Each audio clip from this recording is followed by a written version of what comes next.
नमस्कार. माझ्या ज्योती गोसावी नावाच्या धार्मिक आध्यात्मिक यूट्यूब चॅनलवरती आपणा सर्वांचे स्वागत आहे. लाईक करा, शेअर करा, सबस्क्राईब करा. आता आपण पाहत आहोत श्री शनी लीलामृत अध्याय 11वा आणि या अध्यायामध्ये राजा हरिश्चंद्राची कथा आहे. श्री वक्रतुंड महाकाय सूर्यकोटी समप्रभ निर्विघ्नं कुर्मे देव सर्वकार्येषु सर्वदा. गुरुर्ब्रह्मा गुरुविष्णू गुरुर्देव महेश्वरा. गुरु साक्षात परब्रह्म तस्मै श्री गुरुवे नमः. नीलांजन समाभासं रविपुत्रमेमाग्रजं छायामार्तंड संभूतं तं नमामि शनेश्वरं. श्री गणेशाय नमः. ये अध्याय गोड आणि पावन. राजा हरिश्चंद्राची सुरसकथा जाण, ज्याची त्रैलोक्य पार कीर्तिमान सुविख्यात असे ती. आकाशी सूर्यचंद्र जोवरी, हरिश्चंद्राची कीर्ती तोवरी. लोकाच्या मुखी अंतरी राहील ऐसी चिरंतन. सत्यवादाची चर्चा जेत हरिश्चंद्राचे नाम तेत. त्या ऐसा तुझा सत्यव्रती निश्चित, दुसरा अनेक नाहीच की.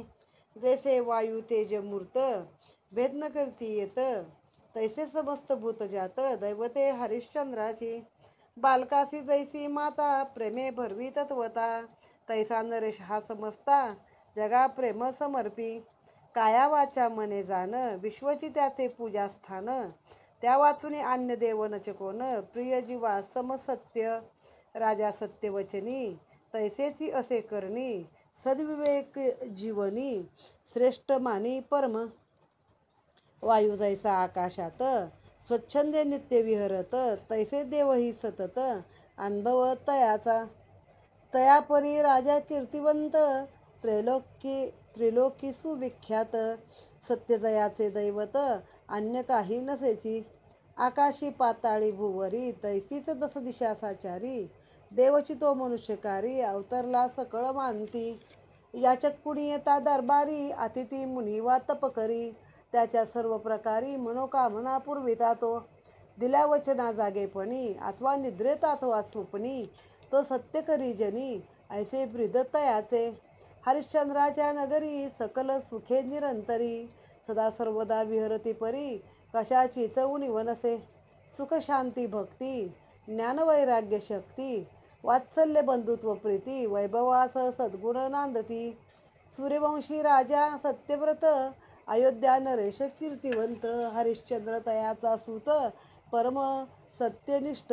येणे परी रायाचे थोरपण, मैवरी त्याची कीर्ती महान. पुढे कथा निरूपण श्रोती सादर परिसावे. आता राजा हरिश्चंद्र आपल्या सगळ्यांनाच माहीत आहे की पृथ्वीवरती असा हा राजा आहे की जो सत्यवचनी आहे आणि सगळ्या विश्वावर त्याचं प्रेम, म्हणजे कोणाला कधी दुखावणार नाही, कुणी काय मागितलं तर नाही म्हणणार नाही. जोपर्यंत आकाशात चंद्रसूर्य आहेत तोपर्यंत या हरिश्चंद्राची कीर्ती आहे. आणि त्यांनी घाट पण बांधलेले बघा. जेव्हा ते डोंबाचं काम केलं ना काशीला, तर तो हरिश्चंद्राचा घाट अजूनही आहे. आत्ताच आम्ही कुंभमेळ्याच्या स्नानाला गेलो होतो, तर तिथं त्या चिता जळत असतात कायम, पण आपल्याला काही तिथं भीती वाटत नाही. बाकी आपण एरवी स्मशानाच्या बाजून जरी गेलो तरी आपल्याला भीती वाटते, पण काशी नगरीमध्ये मात्र त्याची विरक्ती येते आणि त्या जळणाऱ्या चिता आपण निर्विकार मनाने बघू शकतो. तर असा हा हरिश्चंद्र राजाची ही कथा आहे की जो लोकांना स्वप्नात दिलेलं वचन पण तो पाळत होता किंवा ती गोष्ट खरी करत होता. मग असं त्याचं ते सगळं सुख नांदत होतं. बरं, त्याचं कुळ कुठलं आहे? ते रामाचं आहे. की सत्यव्रत नावाचा जो राजा होता अयोध्येला, त्याचा हा हरिश्चंद्र पुत्र आहे. मग आता याची कथा आहे काय, आपण ती पुढची ऐकूया. ऐसेच एकदा इंद्रनगरी अमरावतीत इंद्रसभा केली आयोजित. द्वारपाल येऊन अकस्मात राजासी निवेदन करता झाला. आपला योग जाणा श्रेष्ठ, आपल्या भेटी लागी आले गुरु वशिष्ठ. आले आहेत मुनी श्रेष्ठ, ब्रह्मऋषी जे प्रसिद्ध. मग देवेंद्र द्वारपालासी आज्ञा पिले समयासी. कुलगुरु वशिष्ठासी सभागृही आणावया. इंद्राचा निरोप झडकरी, द्वारपाल वसिष्ठाशी निवेदन करी. गुरुदेव चलावे राजदरबारी, देवेंद्राचा निरोपासे. इंद्राच्या दरबारी ऋषीमुनी कितीतरी, जमले तेथे अवसरी. देवराये सकळा वंदिले. इंद्राच्या त्या दरबारात क्षेम कुशल सकळा पुसत. त्याच्या अंतरीचा हेत प्रेमे निवेदिला. मग वशिष्ठ दरबारी चालले, जेथे वशिष्ठ वरिष्ठ होते बैसले. क्षेमकुशल सकळा पुसले, आलिया मुनिवरा तेथ. मग वशिष्ठ देवराजे इंद्रास आज्ञा द्या म्हणे बोलण्यास. तै दैवराये तयास अनुमती देता झाला. परी असा हो मुनिगण, मी आलो भूलोकातून. तेथे सत्यवादी एक महान राजा भाग्ये देखला. ऐसा सत्यवादी नरवीर दुसरा नसे पृथ्वीवर. त्याची सत्यनिष्ठा खरोखर बोलताची नये. अवधारी जे देवेश्वर नाव तयाचे हरिश्चंद्र. ऐसा सत्यव्रती नृपवर दुसरा नसे कोणीच. नृपनाथ तो सत्यव्रत नाम करी आपले सार्थ. यथार्थ झाला कृतार्थ तिन्ही लोकी. दिल्या वचना तो वचना कारण प्राणही आपला करी अर्पण. परिण मोडी वचन कवने काळी. वचना परते तृणवत जगत हे सत्य त्याचे निश्चित. मृत्यूलोकी तोची साक्षात दिले वचन सत्यची करी. महिवरी सर्वत्र जाण त्याचे विख्यात नृपजीवन. त्याच्यासारिखा तुझा अन्य मिळे ना धुंडिता देख. राजे भूमंडळी देख गेले होऊन अनेक. परी हरिश्चंद्रासम कोणी एक नसे तुझा भुवरी. तयाचे नगरी जाऊन देखला ऐसा पुण्यवान. आताचे आलो तेथून दर्शन आपले घ्यावया. म्या देखिले जे स्वये आपणही जाऊन पाहावे. सत्यासत्य परीक्षावे निश्चित होय मग की. काय बोलता मुनीश्वर विश्वामित्रांची परीक्षा भयंकर. आपण जाणता कठोर त्रास संभवे त्या जीवासी.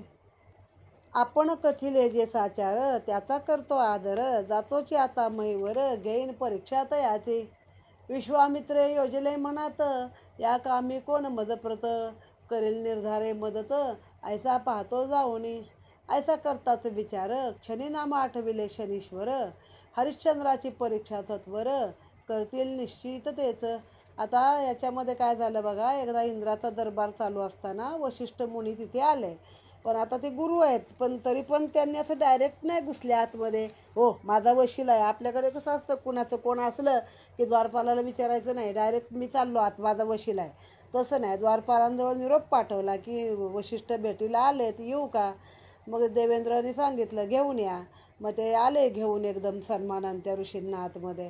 तिथं मुळातच सगळे ऋषीमुनी आणि देव बसलेले होते. इंद्राचा दरबार चालू होता. मग तिथं ह्यांनी सांगितलं की मी आत्ताच पृथ्वीवरून आलो आहे. तिथं एक हरिश्चंद्र नावाचा अतिशय सत्यवादी असा राजा आहे. त्याचं सत्यव्रत नाव जे आहे ते त्यानं एकदम म्हणजे काय व्यवस्थित सांभाळलेलं आहे. तो कुणाचं वचन कधी मोडत नाही. त्याच्यासाठी सगळं जग तृणवत मानतो. कुणी काय मागितलं तर लगेच देतो. आणि काय म्हणजे कुठल्या गोष्टीला कधी कुणाला नाही म्हणणारच नाही. तो स्वप्नातलं वचनसुद्धा पूर्ण करतो. मी आता मृत्यूलोकात बघून आलो आहे. तुम्हा कुणाला बघायचं असेल तर तुम्ही नक्की जाऊन त्याची परीक्षा घेऊ शकता. तर इंद्र काय म्हणाला, नको रे बाबा, कशाला त्याला त्रास द्यायचा. आता तुम्ही घेतली ना, तुम्ही आलात ना बघून. मग आता अजून विश्वामित्र कसे भयंकर परीक्षा घेणारे आहेत, तर नको आपल्याला जायला. हे आपण जे कथिलं त्याचा आम्ही आदर करतो. पण तरी पण विश्वामित्र म्हणाले नाही, आम्ही आदर करतो पण मी आता जातो स्वतः त्याची परीक्षा घ्यायला.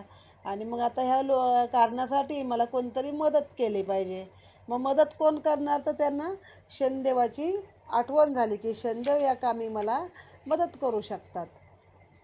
विश्वामित्रे मणी योजले आणि शनिदेवा जाऊनी भेटले. कर्ममणीचे वदले विस्तारुनी तयासी. म्हणती देवा शनीश्वरा तुझाचे आधार खरा. विनंती तुझ देवेश्वरा सहाय्य करावे मज. शनिदेवे स्वीकारले वचन रायाचे दैव फिरले जाण. ते परिसावे भक्तजन आणि अति आदरे पुढील कथा. शनी आला हरिश्चंद्रासी 12व्या क्रूर स्थानासी. पिळाचक्र भव नशिबासी छळत असे रायाच्या. गृहप्रवेशता क्रूरस्थानी विश्वामित्र छळती दारुणी. टाकले राज्यभ्रष्ट करोनी परिसावे पुढील कथा. हरिश्चंद्र अयोध्या प्रजापिता तारामती त्याची सुशील कांता. रोहिताश्व नामे होता पुत्र एक सुशील. राजा कांता पुत्र वेल्लाळ संसार आनंदी कल्लोळ. प्रजाजन ही ते परमप्रेमळ नांदती सौख्य बरे. मात्र फिरताच तयाची ग्रहदशा उलटची पडला फासा. सुन्न झाल्या दाही दिशा काळगती फिरली कळेची ना. हरिश्चंद्रासी उत्तर रात्री विप्रते सन्मुख ठाकले दृष्टांती. मग राजा वदती तयाप्रती मनीचा हेतू सांगावा. मग ते विप्र म्हणे, समयासी राज्यपद दे आम्हासी, दिदले दान तयासी रायाने दृष्टांती.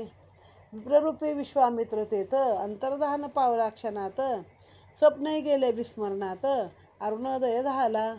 विश्वामित्र एके अवसरी सहज भ्रमता मयीवरी, आले अयोध्या नगरी राजगृही पातले. नमस्कारोनी नृपनाथ, द्वारपाल वदे जोडुनी हात. विश्वामित्र येणे केले जी येत, निवेदन करावे. ते ऋषीचरणा वंदून राजा म्हणे, येणे केले काय कारणे, आपल्या चरणदर्शने सकळ पुण्य जोडली. मुनिश्रेष्ठ सत्यची आपण, मी सेवकही नदीन. आगमनाचे काय कारण, सांगावे आम्हाप्रती. आम्हावरी अतिप्रीती, आपुली या कृपेची निश्चिती. जेवढी का माझी शक्ती, तेवढे अर्थ पुरवीन. हरिश्चंद्राप्रत अवलोकित, विश्वामित्र होते बोलत. उग्रतेज कठोर वाणीत, संवादित रायासी. कीर्ती तुझी माझ्या श्रवणी, सत्यव्रती तू सत्यवचनी. ब्रीदजीवा पाड जपुनी, महिमा अमर तुझा असे. सत्यवादी सत्यवचनी, सत्यव्रती सत्यकरणी.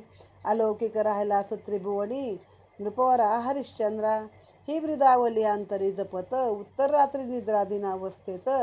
स्वप्नी तुवा दिदल्या वचना निश्चित, स्मरण करी नृपवरा. दिल्या वचनाची आणुनी स्मृती, करावया तू आपूर्ती. काय सांगो राया तुझ प्रती, हरिश्चंद्र तू नभीचा. हरिश्चंद्र तू चंद्र नभीचा. सांगतो तुझ नृपनाथा तुझी ब्रीदावली, जागेपणी सत्य पाहिजे केली. धन्य तुझी वंशावळी, पावन दीर्घ परंपरा. मग रायासी स्मरण झाले, निद्रे माझी स्वप्नी जे देखले. त्याची जाणतेपणी प्रत्यया आले, याचक म्हणून या. स्वप्नी घेतले वचन, राज्य पाटादी दे मजदान. ते सत्य करण्यास्तव जाण, होकार असे दिदला मी. राज्य पाटादी करणे दान, हे जरी परम कठीण. परी सत्य वचन म्हणून मज मान्य असे. ते विश्वामित्र त्याच्या स्वप्नात गेले ब्राह्मणाचं रूप घेऊन, आणि राजाला सांगितलं की तुझं राज्यपद मला पाहिजे सगळं. राजा म्हणे घे. आणि नंतर झोप लागली, तिथं संकल्प करून दिलं त्याला. मग उठला राजा, तर स्वप्न होतं. काळगती फिरली, 12व्या ठिकाणी शनी आल्यामुळं राजाची काळगती फिरली. नाही तर तारामती राणी, रोहिदास बाळ असं त्यांचं एक सुखी कुटुंब चांगलं नांदत होतं, आणि सगळ्या भक्तजनांची, सगळ्या प्रजेची काळजी घेत होते ते. पण आता काय म्हणतात, ते ऋषींनी लावली बीट, आणि बिचाऱ्या राजाला मात्र 12 वर्ष त्याचं ते भोगावं लागलं. आणि शनिदेवांना पण त्याच्यामध्ये मध्ये ओढलं, मला मदत करा म्हणून. आणि मग फिरत फिरत विश्वामित्र आले राजाकडे. मग राजा म्हणे, या मुनीवर, आज कसं काय तुम्ही येणं केलं वगैरे. मग त्यांचं स्वागत केलं, पाय धुतले, बसायला आसन दिलं, पूजा केली, आणि म्हटले की माझी जी शक्ती आहे त्या शक्तीनुसार मी तुमची मनोकामना पूर्ण करेन. तर विश्वामित्र म्हणाले की मी ऐकलेलं आहे तुझं, तू सत्यवचनी आहे, तुझं ब्रीद जीवापाड जपतोस, तुझा महिमा अमर आहे. आकाशात जसा चंद्र तसा तू पृथ्वीवरती हरिश्चंद्र आहेस. तर असं मी ऐकलं आहे तुझं. तर म्हण तू स्वप्नात वचन दिलं होतं, त्या वचनाची तुला आठवण आहे का? मग राजाला आठवलं, अरे हां, आपण यांना दिलं होतं वचन. तर म्हणतो आता जागेपणी ते सत्य केलं पाहिजे. तुझं जे निद्रेमध्ये जे वचन दिलंस तू कुणाला, तर ते तू त्याचं वचन पूर्ण कर, आणि त्या गोष्टी ज्या काही मागितल्या होत्या त्या देऊन टाक. मग आता त्याला राजाला तो तर असं कुणाचं वचन दिलं कधी तोडतच नव्हता. तर म्हणे ठीक आहे. स्वप्नी घेतलंय वचन, राज्यपाठादी दे मजदान. ते सत्य करण्या कारण दान, होकार असे दिदला. राज्यपाठादी करणे दान, हे जरी परम कठीण करणं, तरी ते परी म्हणे मज मान्य असे. मग ते सगळं राज्य त्यागलं. जरी कठीण गोष्ट आहे तरी विश्वामित्राला म्हणले, मला मान्य आहे बाबा, तू माझं राज्य घे. राज्यलक्ष्मी संपत्ती ज्यात, विश्वामित्रा हाती देत. सर्वस्व त्यासी सोपविले. दरबारी मंत्री विद्वान, सचिव सेनापती सैनिक जाण. हे काय आले घडोन, आश्चर्य सकळा वाटले. राजपत्नी तारामती विस्मये, म्हणे कैसे घडले ये समये. काय हे अरिष्ट राये, आठविले असे. पुत्र रोहिताश्व प्रिय प्राणाहून, नगरीचे सकळ प्रजाजन. सत्ता सार्वभौम वैभव जाण, त्यागून निघाला आणि जेवचना. परी हा प्रारब्धाचा खेळ, अकस्मात घडले सकळ. आता व्यर्थची होऊन व्याकुळ, दोष कोणा का द्यावा. वचन दिले सत्यव्रती, त्याची सर्व जगी कीर्ती. ते वचन आम्हा निश्चिती, जपावेची लागे. पुत्र रोहिताश्व आणि राणी तारा, म्हणती आता नृपवरा. चिंता ममता पसारा, दुरसारावा मणीचा. मग स्वये सावरुणी, विश्वामित्रा साष्टांग नमस्कारुणी. सकलाचा निरोप घेऊनी, तिने राये प्रस्थान केले. हे वैभव सगळे त्यागुनी, येचा सकळ मोह सोडूनी. मज हाती राज्य सोपवूनी, जावे तो वनाप्रती. आणिक एक मागतो आता, हे सकळ सोडणी जाता. 3 भार सुवर्ण नाता, मज देऊनी जावे. विश्वामित्रे सेवका पाचारुनी, आज्ञा केली तक्षणी. राज्यकोशातून सुवर्ण आणुनी, विश्वामित्र मुनीसी द्यावे. तेवी विश्वामित्र म्हणे हरिश्चंद्राला, जेव्हा तू राज्य त्याग केला, ते वेळी सहजची कोशे दिदला. आता इथे काय तुझे बघा कसं. आता म्हणी निश्चित जाण, तू झालासी द्रव्यहीन. आता इथले स्वामित्व संपूर्ण, गेले असे निश्चित. हरिश्चंद्र विश्वामित्रा म्हणे, दिले वचन सत्य करणे, हे कर्तव्य आले ओगाने. जाणतो मी मुनीश्वरा, दिले वचन मुनीनाथा, स्वीकारिले म्या सर्वथा. जागणे कर्तव्य आता, हृदयी मज ठाऊके. वंदन मुनिवरा करून, राज्य तया हाती समर्पून. पत्नी पुत्रासहित प्रस्थान, हरिश्चंद्र करता झाला. तैसेची वनी विहरता, दिल्या वचनाची पूर्तता. कैसे करावी ही चिंता, त्याते सतावित होती. पूर्वकर्माचे फळ निश्चित, असे ऐसी मनी निश्चित. वाग्मी भान अंतरात, वन विचरती तिघेही. त्या मनी चिंता प्रबळ जाण, कैसे द्यावे सुवर्णदान. सत्यवचन करण्यापूर्ण, हरिश्चंद्र तळमळे. म्हणे देवा कर्मरेखा, न चुके ब्रह्मादिका. मज पामरा तरिका, खेदा असावा एवढा. ऐसे अपार चिंता करत, आणि सत्यदेवा आठवीत. पत्नी पुत्रास नृपनाथ, भ्रमंती करी सर्वदा. मग हरिश्चंद्र म्हणे, तू स्वप्नात राज्य देऊ केलं होतं ते दे. राजाने दिलं, बाबा घे तुझं राज्य. तर म्हण तू आता वनाला निघून जा. तर ठीक आहे. जाण्यापूर्वी म्हणे एक गोष्ट आहे, मला 3 भार सोनं पाहिजे वर दक्षिणा. राज्यावर दक्षिणा नको तुझ्याकडनं, ती मला 3 भार सोन्याची पाहिजे, मग तू जा. मग त्याने आपल्या सेवकाला बोलवलं आणि सांगितलं, कोशातनं एवढी एवढी दक्षिणा काढून सोनं द्या विश्वामित्राला. विश्वामित्र म्हणलं ते नाही, आता तू एकदा मला राज्य दिलंस की नाही, मग तो कोश, ती प्रजा, त्या प्रजेचं धन, जे सगळं काही माझं झालं आहे, आता यातलं तुझं काही नाही आहे. आता त्याच्यावर तू द्रव्यहीन झाला आहेस, आणि आता तू मला तुझ्याकडनं 3 भार सोन्याची दक्षिणा पाहिजे. मग बिचारा काय करणार राजा. आणि मग ते निघाले वनामध्ये. मग ते आमच्यासमोर एक आजीबाई होत्या, त्या ते बोलायच्या, हरिश्चंद्र राजा, तारामती राणी, रोहिदास बाळ, 3 जण पक्षी, काशीच्या वेशी, वाट पुरवली सराट भरुनी विश्वामित्रानी. म्हणजे हे 3 आता ते फिरत फिरत जेव्हा काशी नगरीत येतात, पडत होती ते डोंबा घरी राहतो स्मशान कर्म करायला राजा, आणि आपली बायका मुलं पण त्या डोंबाला विकतो, ती दक्षिणा नेऊन विश्वामित्रांना देतो. तर तिथं त्यांच्या त्या वेशीवरती पण सराटे, म्हणजे ते काटेरी असं ते फळं असतात, ती भरून विश्वामित्रांनी त्यांची वाटसुद्धा असं रस्तोरस्ती काट्याची वाट, एक प्रकारे सराट भरले म्हणजे काय, एक प्रकारे काट्याची वाट केली, किंवा एक प्रकार त्यांच्या जीवनात रस्त्यात काटे भरले, असा त्याचा अर्थ आहे. आता राजा जेव्हा वनात गेला, त्याला सतत चिंता होती की मी आता हे दान वचन दिलं आहे ना, आता हे सुवर्णदान मी कसं काय करायचं असं मनामध्ये सारखा खेद होता त्याच्या. ऐसी चिंता करीत, आणि सत्यदेवा आठवीत. पती पुत्रास नृपनाथ, भ्रमंती करी सर्वदा. तारा राणी आणि हरिश्चंद्र, पुत्र रोहिताश्व सुकुमार. तयाची दैवगती विचित्र, कोणा कळावी कैसी. अखंड भ्रमंती करीत, तिघे आले काशीपुरीत. ज्योतिर्लिंग श्रेष्ठ विख्यात, त्रिभुवनी पावन. प्रवेशले तिघेही जण, रम्यक्षेत्री महान. घेतले विश्वेश्वराचे दर्शन, गंगा स्नाने विसरले क्षीण. सूर्यदेव प्रहरासी, आला जे मध्यानासी. आता शुदा शमनासी, उपाय शोधू पाहती. धन्वंता देती मान, निर्धनान मानी कोण. हेच जगाचे व्यवहारपण, कोणे काय करावे. तारा राणी आपल्या मनी, आपण विचारी क्षणी. कोणाची याचना करुणी, वेळ कैसी निभवावी. जवळी ना पैसा अडका, मज नात विकुनी टाका. क्षेत्रीच्या कुण्या धनिका, ग्रह काम करीन मी.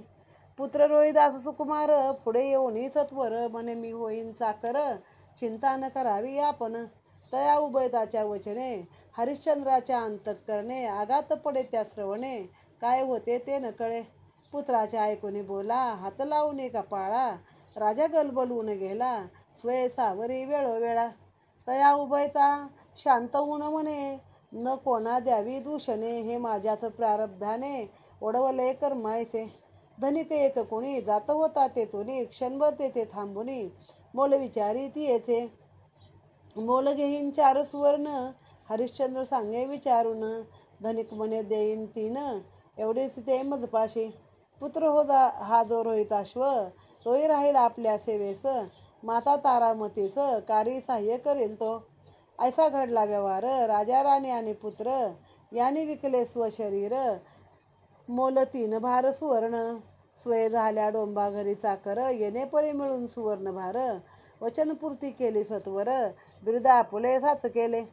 हरिश्चंद्र तारा राणी, वाहे डोंबा घरी पाहणी. ही सत्य संतवाणी, राये हरिश्चंद्रे साच केली. सत्यवादी सत्यव्रती नृपती, दशदिशात भरुणी होती.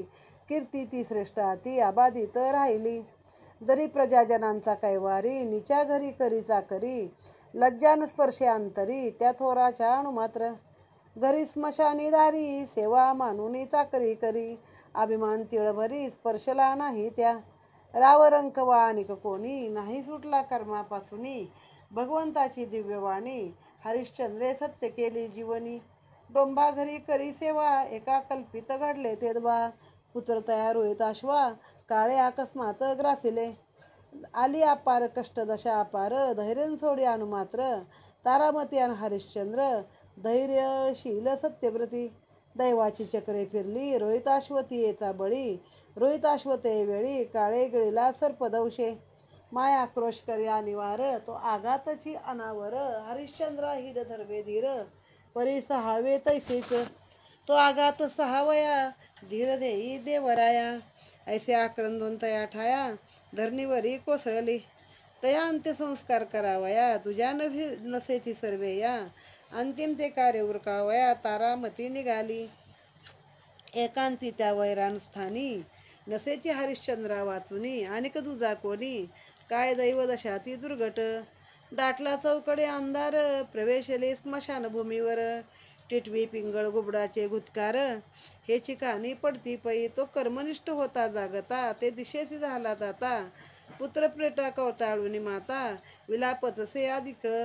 म्हणे हरिश्चंद्र त्या स्त्रिये प्रत, स्मशान कर देई जे म्हणत. मग ती आबला म्हणे मी असे द्रव्यहीन. ऐसिया परी त्या प्रसंगात, आकाशी रखल की विद्युत. हरिश्चंद्र त्या क्षणी प्रकाशात, तारामतीस देखता झाला. काय देवा घडली चूक, म्हणून एकुलता पुत्र एक. प्राणाहुनी प्रिय तो देख, आम्हा उभयता असे. म्हणतसे तारामतीसी, प्रिय दैवगती कैसी. एक पुत्र तोही भगवंतासी, न दखविला देवी. कशास माझे रक्षू मी प्राण, रोहिताश्वनेला हिरावून. आता आमचे तरी प्राण, कासया व्यर्थ रक्षिले. परी हे विधीचे विधान, न सुटे सोडता जाण. भोगण्याच दिदले मी वचन, तया डोंबासी. प्राणप्रिय तारामती, अधिक कर द्यावा माझ्या हाती. मग करी गे निश्चिती, प्रेतसंस्कार याचा. कर्तव्य कठोर पतीची वाणी, पुत्र प्रेतान देव्य अग्नी. या क्षणी त्या स्मशानी, याचना कोणाची करू. लगेच झाली वदती, कररूपे देईन वस्त्राशी. येऊ द्या तरी या क्षणासी, दया तुम्हा प्राणनाथा.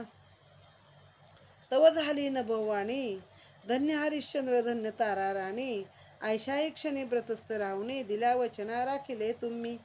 रजनीची निरव शांतता, भेदित सकळांच्या चित्ता. तै विश्वामित्रास अन्य देवता, येथे झाले तेत. उठ म्हणती रोहिताश्वा बाळ, ही का निद्रेची वेळ. ऋषिवाणी निर्मळ प्रेमळ, कानी तयाच्या पडली. ऋषिमुनी देवता वरदान देती, धन्य राजा तू सत्यव्रती. तुझी दिगंत कीर्ती चिरंत न राहील. राजा तुझी या सत्यवचनाची प्रचिती, वशिष्ठ आदी ऋषी ही घेती. ते अशीच राहील निश्चिती, व्यर्थ होणे न कधी. इंद्रासमक्ष वदलो मी तेदवा, सत्यत्वाची घेईल परीक्षा गुरुदेवा. मग मी शनिदेवा साह्य मागितले. साह्यास येता शनी भगवान, तुझे फिरले ग्रहमान. तुवा राजपटादी दान करून, स्वतःशी निर्धन तू केले. तद उपरांत राया, पत्नी पुत्रासी घातले विकाया. स्वय विक्रय करून या, येथ वरी पातलासी. राजा हरिश्चंद्र तारामती सुंदरी, पुत्र पौत्र प्रजानन परिवारी, परमाश्वर संपन्न गरी, त्रिभुवनी पावसी प्रख्यात. मग हरिश्चंद्राचा क्रोध वर्धला, म्हणे शनदेवे मातेरा केला, पुत्र मरणाचा म्हणे कळा, जीवा पाडसो सयल्या. मग त्यावरी विश्वामित्र वदले, ते तुझे कर्मभोग सगळे, विधिलिखित होते ठरले, तैसेची होतासे. तव पूर्व प्रारब्धे निश्चित. विश्वामित्र वदले, तुझे ते कर्मभोग सगळे, विधिलिखित होते ठरले, तैसेची होतासे. त्यापूर्व प्रारब्धे निश्चित, जे घटनाक्रम साक्षात, त्या रूपची घडले येत, दोषणा कुणाचा. शनदेवा आपल्या भक्ता, सर्व प्रकारे सांभाळिता, श्रद्धायुक्त पूजा करता, आघात सर्व निवारी. श्रीदासशरी शिवाजी विरंचित, शनेश्वर लीलामृत ग्रंथ, परिचयोत भाविक भक्त. श्री एकादशम अध्याय गोडहा. श्री शनिदेवार्पण नमस्तु. नीलांजन समाभासं यविपुत्रं यमाग्रजं छाया मार्तंड संभूतं तम नमामि शरेश्वरम. मग आता ती दक्षिणा द्यायसाठी काय झालं, ते वनातनं फिरत फिरत काशीच्या नगरी आले. मग काशीमध्ये गेले, भूक लागलेली, गंगेत स्नान केलं, विश्वेश्वराचं दर्शन घेतलं. आता म्हणे लोकाकडे काय याचना करायची, भीक मागायची. त्याच्या ती राणी म्हणते, मला कुणाला तरी विकून टाका आणि मी तिथं काम करेल, त्याच्या घरी चाकरी करेल आणि त्याचं जे सोनं असेल ते तुम्ही दक्षिणा म्हणून नेऊन द्या. मग तो म्हणे, प्रिय कसं काय? तर म्हणे, आता काय पर्याय नाही, विका मला. बाळ म्हणतो, मी चाकरी करेन एवढासा. त्या राजाला तर फार दुःख होतं, असं गलबोलून रडायला येतं. मग तेवढ्यात तिथून एक धनिक जात असतो. मग त्या धनिकाला तो म्हणतो, तो विचारतो किती किंमत हिची. तर म्हणे, मला 4 भार सोनं पाहिजे. तर म्हणतो, माझ्याकडे 3 भारच आहे.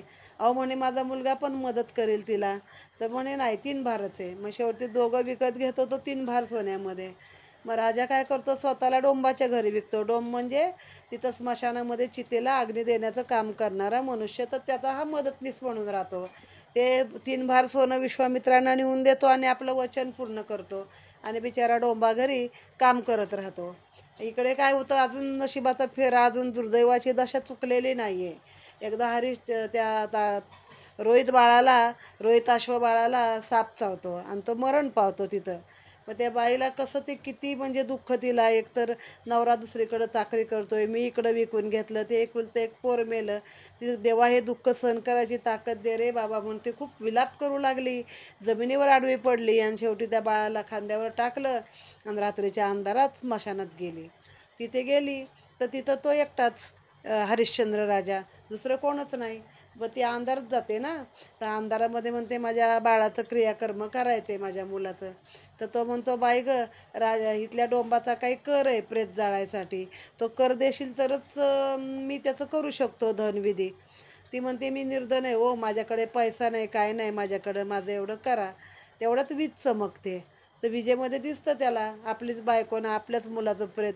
राजाला पण खूप दुःख होतं, पण कर्तव्य कठोर किती बघा. झालं दुःखाचा उमाळा आवरल्यावर म्हणतो, नाही नाही, त्या डोंबाचा कर दिल्याशिवाय मी काही हे धनविधी करू शकत नाही, मी काय करणार नाही. मग ते म्हणते, महाराज माझं अंगावरचं वस्त्र फेडून देते तुम्हाला, आता एवढे तुम्ही कठोर होऊ नका आणि तुम्ही प्राणेश्वरा ह्या पुत्राचं दहन करा. मग हे वाक्य ती बोलल्याबरोबर वीज चमकते आणि मग सगळे ऋषी मुनी देव इंद्र सगळेच तिथं अवतरतात आणि म्हणतात, बाबा धन्य आहेस तू, किती कर्तव्य कठोर तू हा, की स्वतःच्या मुलासाठी पण तू ते कर दिल्याशिवाय दहन करणार नाही सांगितलं. तर तुझं एक परीक्षाच बघायची होती म्हणे, त्याच्यानुसार आम्ही ती बघितली आणि तू खरंच खूप सत्यवचनी राजा आहेस. आता हे सगळं ऐश्वर सगळं जे काही आहे ते तुझंच आहे. आणि मी म्हणे शनिदेवाला सहाय्य मागितलं, शनिदेव तुझ्या राशीमध्ये 12व्या स्थानी येऊन बसले आणि म्हणून हे घडलं. मग राजाला क्रोध येतो, तो शनिदेवासाठी हे करायला लागतो की आणि माझं वाटोळं केलं, मातेरं केलं. देव म्हणतात, अरे ती तुझ्या नशिबात घडणाऱ्याच गोष्टी होत्या, प्रारब्ध होतं, ते तुला भोगावं लागलं. आता सगळं संपलेलं आहे आणि आता तुला पुन्हा तुझी. मग त्या बाळाला उठवतात, बाळा ही काय निजायची वेळ आहे का, इथं उठ उठ करून तो उठतो आणि मग ते राज्य पुन्हा त्या तिघांना देतात. ती लोक अंतर्धान पावतात आणि शिंदेव त्यांची पुढे पाठराखण करतात. म्हणजे जोपर्यंत 7:30 होती किंवा काही करायचं होतं ते केलं, पण मग नंतर शनिदेव त्या भक्ताची आपल्या पाठराखण देखील करतात. इथे अशा रीतीने हा अध्याय 11वा समाप्त झालेला आहे. नीलाञ्जनसमाभासं रविपुत्रमिमाग्रजं छायामार्तण्डसम्भूतं तं नमामि शनेश्वरम्।